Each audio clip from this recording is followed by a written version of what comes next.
I love this sled. It just feels like it was built for me. First I started learning, and I'm still learning. Then we started doing, and boy, we did a lot. And now my favorite part, sharing it with you. So grab your helmet and let's get to living. Hello, hello. My name is LaVallee, and as you can tell, I like snowmobiles. Snowmobile that's really on my mind and that I like a lot is this one right behind me, this XCR and the Matryx platform.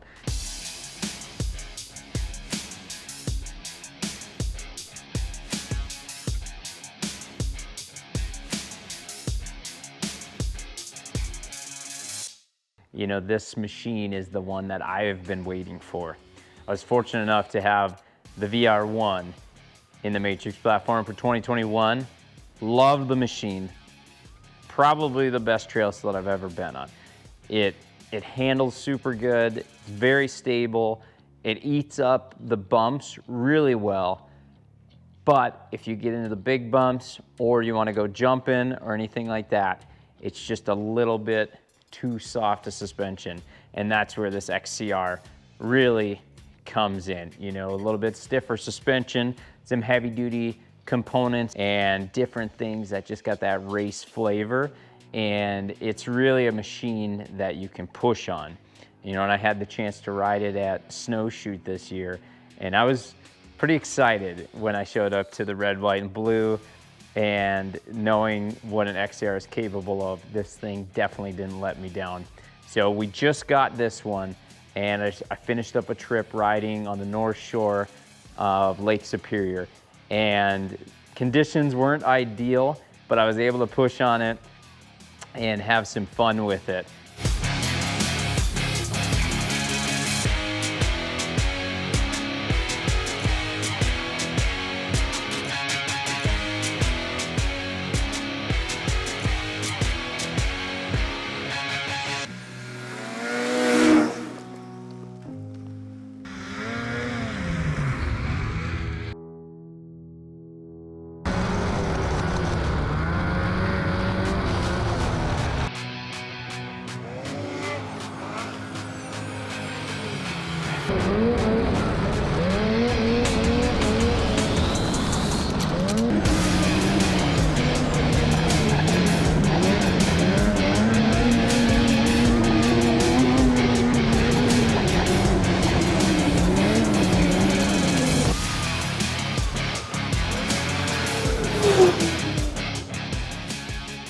So let's look at some of the things that are different about the XCR.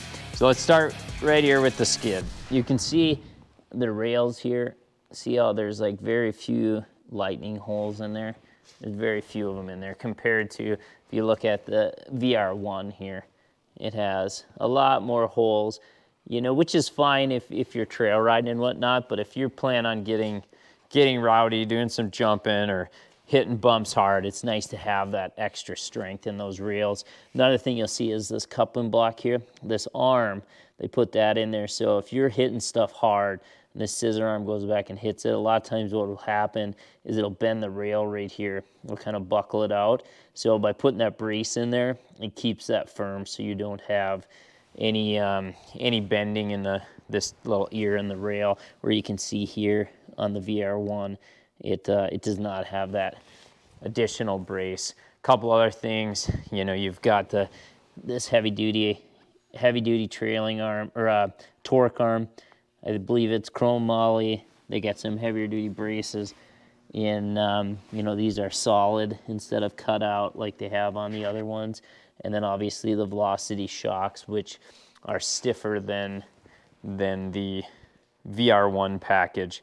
So it really helps make this sled, you know, tough and able to take a whooping. Another thing that I really like, that I think, you know, if you don't have, you should put on just about all your sleds just in case, is they have the new tether on here, which is pretty easy to pull on and off. This one here has the optional 7S display, which, man, I love the thing. It's so nice for trail riding. If you've got, you know, if you're in an area that you haven't been before, just the map works so good. And we were just in Lutsen, and I live by that map, just where I'm going so I don't get lost and whatnot. But this XCR, you can see it has the 1.6 Cobra on it, which it actually hooked up pretty well. It hooks up pretty well, and it's not quite as rigid as some of the other ones. You know, one of the things I like about this track is they took, and you can see it's, if you look at it from the side here, they're angle cut, so it allows you to kind of tail slide, and just has a little bit more give, where in comparison, the 1.3 is, it's got a real square edge on it. If you look, see how they're very like straight up and down? It just doesn't feel like it has a lot of give in the turn, so it doesn't allow it to like rotate or slide. And I'm not a huge fan of that. That's why I usually go with the Storm 150, but the 1.6 is actually quite a bit better feeling. It doesn't have the hookup like the 1.75 did, but it has pretty good traction and a little bit more forgiving in the turns. So it's a nice track for, you know, for me all around, kind of hooking up, being able to pull some wheelies. The other thing, speaking of wheelies, that I forgot, is it does have tipped up rail in the rear. So it's slightly tipped up pretty much from the pivot arm here, the scissor arm back. So that makes it a little bit easier to slide and a little bit easier to stand her up into a wheelie. So overall, XCR is awesome. I love this sled. It just feels like it was just built for me, is what it feels like, because it just does everything that I want to do. I want to go fast, I want to jump, I can do it on this XCR. So if you guys have any questions, thoughts about XCR, let me know, and I'll do my best to try to help. A lot of questions about XCR versus VR1. We did indeed bring the VR1 with, which this is a 136 XCR, and that's the 137 VR1. We tested them back to back, and we're coming out with that video next. So stay tuned for that one if you've got any questions. Otherwise, leave your comments below, questions. I'll try to answer back everything I can. And until next time, you guys have a good one. Thank you.